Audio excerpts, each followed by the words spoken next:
សម្លឹងមើលមុខប្រពន្ធនឹងកូនសម្លាញ់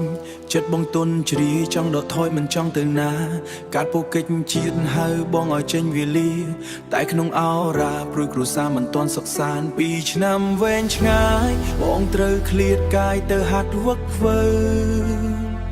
ខួរក្បាលគិតចង់ឲ្យលឿនតើជីវភាពយើងនឹងទៅជាយ៉ាងណាបើសិនជាបងទៅតើកូនបានអ្វីហូបចុកតើអូនរ៉ាប់រងទុកអ្នកឯងបានយូរប៉ុណ្ណាបងទៅបំរើជាតិតែក្នុងចិត្តគិតតែពីគ្រួសារខ្លាចអូនស្រក់ទឹកភ្នែកខ្លាចគ្រួសារយើងខ្វះខាតប្រាក់ចំណូលយប់នេះសម្លឹងមេគិតដល់ថ្ងៃស្អែកដែលបងត្រូវឃ្លាត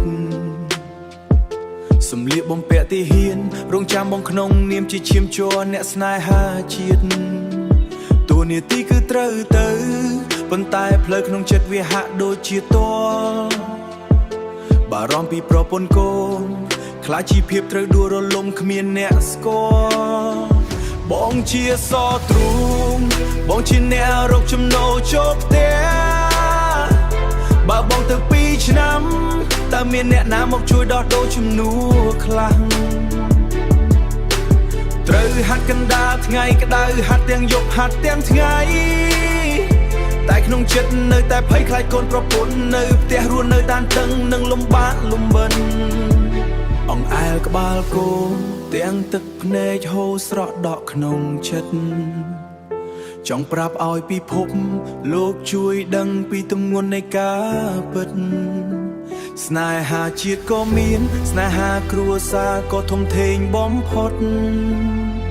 តែត្រូវជ្រើសយកមួយចិត្តបងហាក់ដូចជាត្រូវដាច់ផុតបើសិនជាបងទៅតើកូនបានអ្វីហូបចុកតើអូនរ៉ាប់រងទុកអ្នកឯងបានយូរប៉ុណ្ណា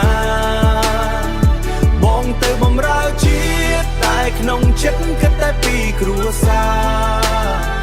ខ្លាចអូនស្រក់ទឹកភ្នែកខ្លាចគ្រួសារយើងខ្វះខាតប្រាក់ចំណូលសំទោសប្រពន្ធកូនដែលបងមិនអាចនៅចិត្ត2ឆ្នាំខាងមុខ